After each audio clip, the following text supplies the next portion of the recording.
Once you've installed Active Directory, we can start exploring some of the things that you can do with Active Directory. So let's take a look at what's inside Active Directory.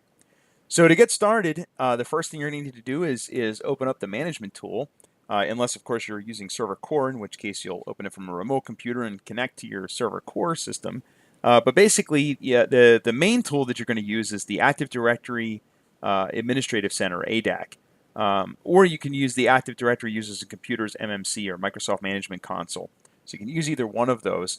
So you can use ADAC to perform most of your tasks in AD, such as creating and managing users, groups, and computer accounts, managing your organizational units, which we talked about earlier, connect to other domain controllers in the same or a different domain. So you can use that to connect to another domain controller to manage it. So you can kind of centralize your management.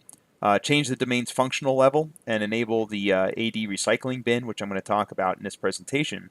So this is what the ADAC looks like, well, this one is the Active Directory Users and Computers, but you have 5 groups there. Well, actually 6, I'm sorry. You've got the built-in computers, domain controllers, foreign security principals, managed service accounts, and users. So let me talk about each one of those areas. So the built-in schema, well, first let's talk about what a schema is. So the schema is basically the rules about what you can store in this hierarchical data structure, right? So just like when you think about a relational database, you've got tables, and tables have certain columns, and each of those columns have certain data types. For example, if I had a table for students, there might be a column for name, address, phone number, major, and GPA. And in the GPA field, it has to be an integer between 0 and 4. For example, the name field is character data, maybe up to 20 characters or something like that, or 30 characters, and so forth and so on. So you have to design all that stuff. Well, Active Directory has a schema as well. It's a database that has a schema. It's already been defined for us, that schema, for the most part, but you can extend that schema. There are ways to add additional information, for example. It's one of the nice things that's extensible about a hierarchical database structure. So the schema defines the type, organization, and structure of data stored in the Active Directory database. So it defines that how the data is organized in that hierarchical structure. It defines what type of data can go into each one of these types of objects. So when you define something as a type of object, let's say you're trying to create a user account. Well, a user account has a certain schema. It's called a schema class. So the schema class defines what you can store about a user, what you can store about a computer, or what you can store about a server. All the metadata about those nodes in this hierarchical structure is contained within those schema classes. And schema attributes define what type of information is stored in each object. So the information stored in each object is called an attribute value. So you have these name-value pairs that are defined by the schema class. So for example, some schema classes might be computer account object, group object, user account, OU, domain object, and so forth. Those are different types of things that we can store in our Active Directory. And then you have schema attributes. And notice here there's some overlap here, right? So a computer account object has a computer name, a DNS name, and a description.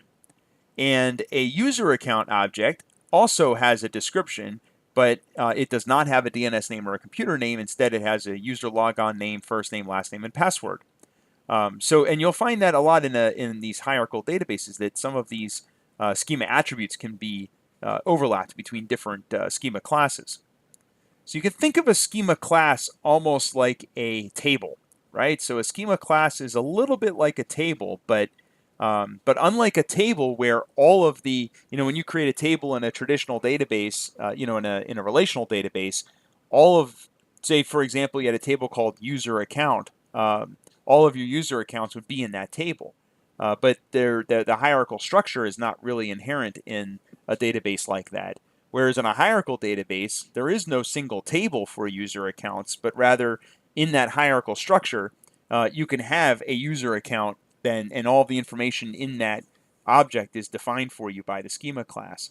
So, I guess that you could think of it as a hierarchical database is more interested in the structure and relationships between individual objects as opposed to classes of objects, which would be more like a relational database. So in any event, you can have a container object which contains other objects. So a container is used to organize and manage users and resources on the network. Can also act as administrative and security boundary. In other words, certain people can have access to or work with certain things within a container. So you can give access to a whole container to certain administrators or certain groups or something like that.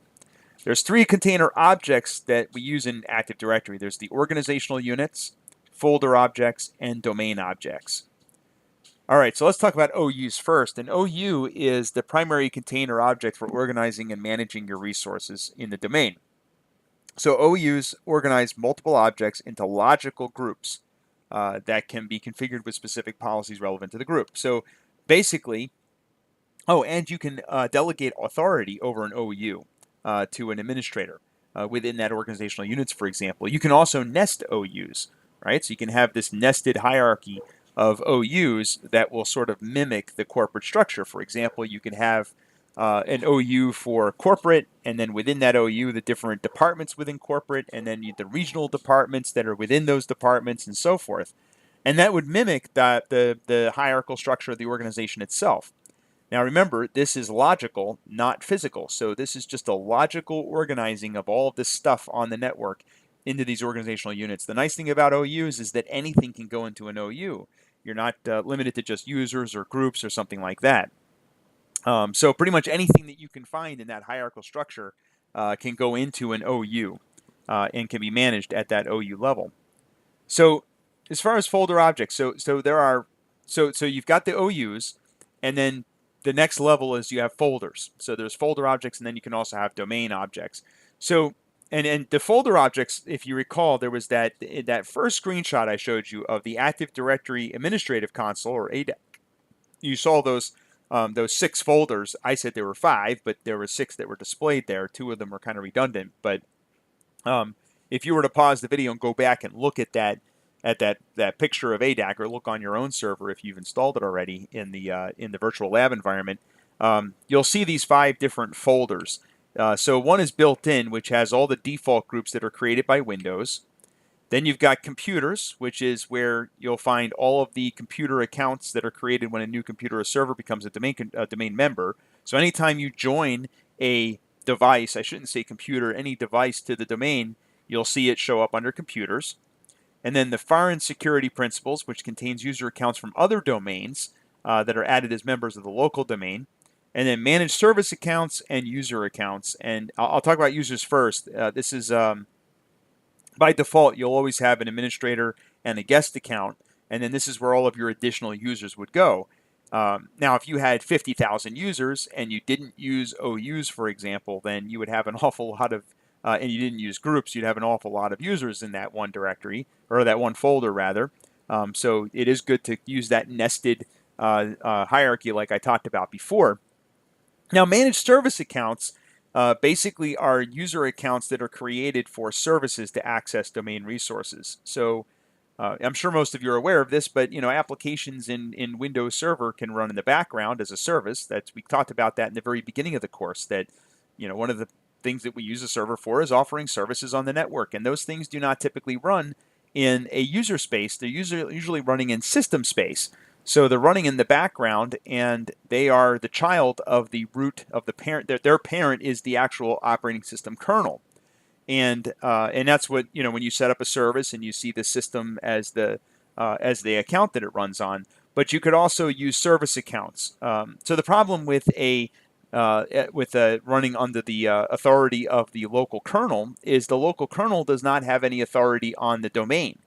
So in order for applications to use resources within a domain that are on other computers, they have to run with a service account that is in the domain. So these service accounts are accounts that you can't log into a desktop, right? You can't just log into a server or a workstation with a service account, but services and applications can run with that account to give them the authority to do something on the network or use resources on the network. So those are kind of important. I think your textbook kind of gleans over that concept very quickly, but I wanted to make sure that that's clear what those managed service accounts are for. So domain objects, the core logical structure in Active Directory contains OUs, and then they contain folder container objects as well as leaf objects. So larger companies may use multiple domains to separate administrative, define security boundaries, and define policy boundaries, which we'll use GPO for later on. An Active Directory leaf object doesn't contain other objects. It usually represents a security count, a network resource, a GPO, right? So an actual object is not usually, a leaf object is not a folder that contains other things. So that's kind of the bottom level of that hierarchy.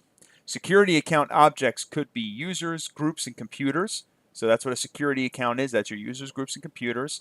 And then your network resources could be servers, domain controllers, file servers, printers, right? So other network objects. And then, of course, you have GPOs, which I'm going to talk about in the last portion of this unit. So user account object contains information such as group memberships, in other words, what groups a user is a member of, what the restrictions are on those accounts, their profile path, dial-in permissions. Good Lord, it's 1996, dial-in permissions. And if the authentication confirms the user's identity, the account is then assigned permissions and rights. So a local user account is an account that can access resources only on that local computer. But a domain user account provides single logon access for users to access everything in a domain.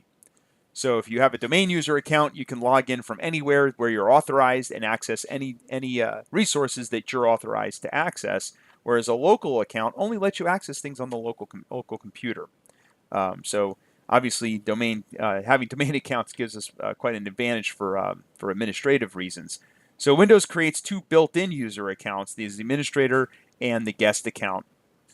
So those are usually by default in a local system. You'll have the administrator and guest account. So groups, a group object represents a collection of users with common permissions or rights. So by the way, permissions and rights. So permissions are what you can access and rights are what you can do, right? So permissions are what you can get access to and a right is what you're allowed to do with those objects. So groups are used to assign members permissions and rights, and it's a little more efficient than doing it individually by users. So what you do is you could take everybody who's in accounting, for example, can go into the accounting group, and then typically everyone who's in the same group has similar things that they need to work with and similar permissions to have access to certain things on the network. So it makes sense to do that. Then you can apply permissions globally to an entire group. So if you decide one day that the accounting department no longer can use the printer in HR, it's very easy to remove that access to everyone in accounting in one shot without having to do it individually by user. And these groups that you set up, really it's a judgment call how you set up those groups. I mean, that's your own experience and your own understanding of the organization as to how to set up those groups. There's really no right or wrong way to do it. There's more than one way to skin a cat.